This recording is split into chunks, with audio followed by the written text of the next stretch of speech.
Well, if Winston Peters isn't making trouble for himself, one of the people whose job it is to make trouble for him is David Farrar from kiwiblog.co.nz. Good evening to you, David. Good evening. You've been causing trouble, all sorts of trouble again for Winston today. Well, I think Winston causes his own trouble, but we happily exploit the trouble that Winston causes. And it's actually been great timing because we were planning this Winston billboard for some time. And finally they said yesterday morning it would be coming up this morning. And then, of course, last night we had the big breaking news that Winston had been pushing Owen Glenn for the consulship. You've been doing Kiwi Blog now for 5 years. Have you ever had a politician give you such or so much raw material as Winston Peters? No, absolutely. Winston is the material for a lot of the centre-right blogs, etc. Almost, I think, the gift that keeps on giving, along with Owen Glenn. You say centre-right blog. Is it the job of a blogger to state his position, or is it the job of us to actually figure it out? The great thing about the blogs is most people do have a position. So you're not just reading an official neutral version of the day's news. You'll read the right-wing version and the left-wing version and work out which ones on that day you may agree with. So most bloggers wear their colours quite openly. If imitation is the sincerest form of flattery, but blogging is now, and if I can use this word advisedly, it is now legitimate. All newspapers have blogs, many blogs, some of them. Are they taking away your space? No, not at all. I mean, some media, though, think that you can just rename a column a blog and they're now bloggers, and they're not.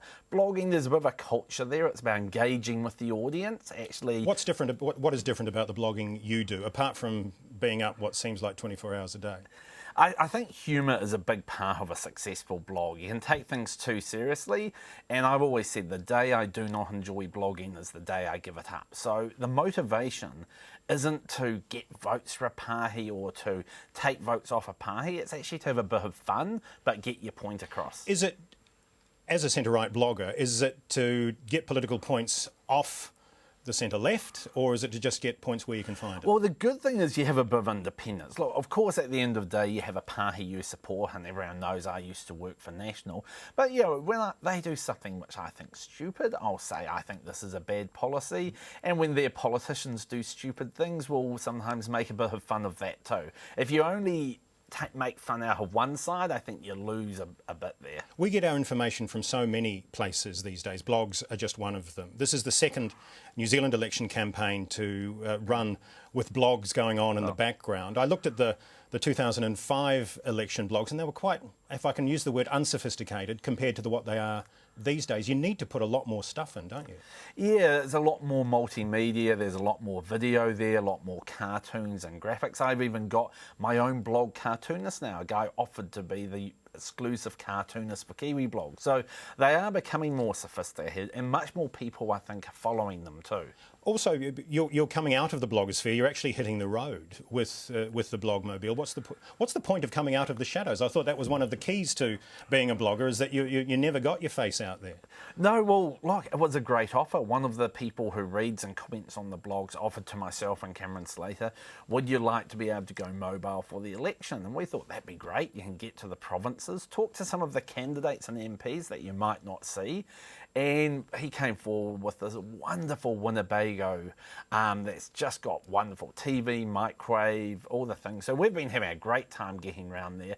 I think it is important to get out of Wellington and Auckland. We do get major city-centric, don't we, during election campaigns, or we can run into the curse of doing that. So getting into some of the country electorates, or certainly into the country centres, it's... The highlight for me was in Gisborne. Look, Wellington, it's all about politics and process. In Gisborne, they had the debate between Paraku and Derek Fox.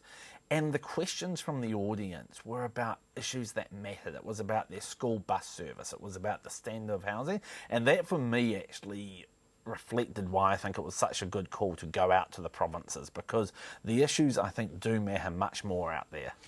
Who's your favourite international blogger? Who do you go to every day?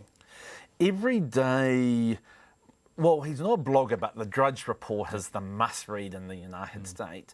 There's a guy in the UK called Guido Fawkes. He's a semi-anarchist libertarian, and he's just wonderful. He's actually brought down 2 Labour cabinet ministers with his exposés, etc. And he has that very wonderful, provocative style. He doesn't care who he offends. Is it fair to be provocative for being provocative's sake, or do you need to inject humour into your blog, or do you not care, or should no blogger care? Look, the good thing is each blogger has their own style. There's actually millions of blogs out there, and partly why they've become popular is there's too much news for people to follow themselves. So they find 3 or 4 bloggers whose styles they like, and they say, I'll let these guys or girls pick the news for me. So in a way, it doesn't have to be, you have to have humour, you have to do this. There's an audience for everyone. Is there money in blogging?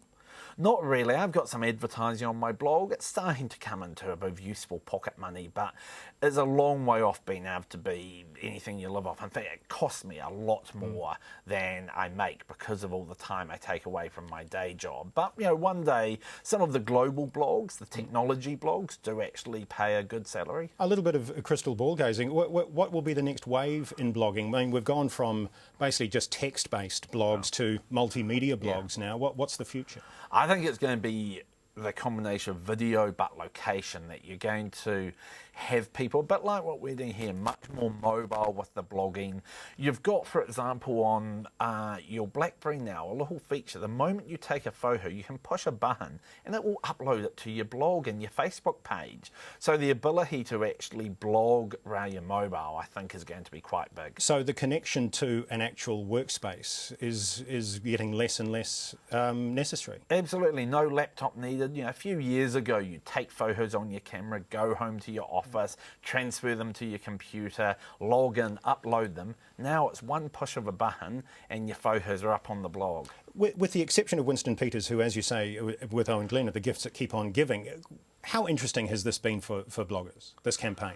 Look, the whole last couple of years, I think, has been really interesting because there's so many heated issues. You had the pledge card, you had the Auditor General's report, you had the fights over the exclusive brethren from the last election, you had the sort of cancerous and corrosive Helen against Don Brash. So it's almost been a 2-year election campaign, and bloggers love election campaigns, so we've been quite spoiled. You're quite a legitimate blog too, because you do go in for the graphs and all of the polls, and of course your Helen Clark and John Key poll is one of the more important ones on kiwiblog.co.nz. Of course. The Master Pet blog, how's it going?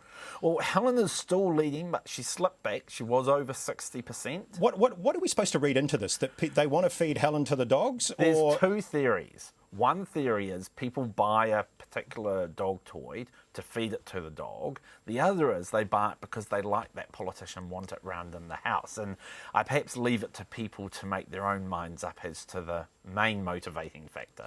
David Farrar from kiwiblog.co.nz, it has been a pleasure. Thank you.